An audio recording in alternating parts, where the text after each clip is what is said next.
Hello viewers, welcome to Fix to Now, and how are you? I hope you're all fine. And today I'm gonna show you how you can fix your Rockstar Game Launcher in offline mode. And basically this problem is happening for your internet connection, so today I'm gonna fix it. So let's check it out.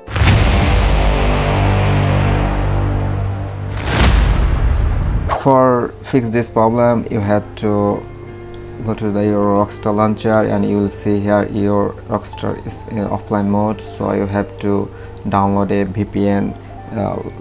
Maximum VPN is good, but I will suggest you for download. You have to download this 1.1.warp VPN, and you can download it for your Windows version.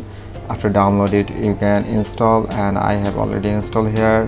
And you can see if you feel any offline mode problem or your IP problem, so internet connection problem, your launcher is not logging and it's showing your offline mode, so you can download and install this warp 1.1.1 VPN and install and open this VPN, and you can connect this VPN.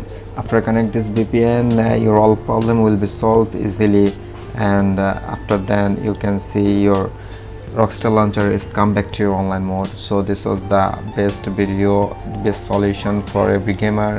Maximum gamer face this problem for run a launcher, and if you follow these steps, you will face no problem. If you feel any further problem, you can challenge me or you can tell me in by comment. So thanks for watching. This was the video, and thanks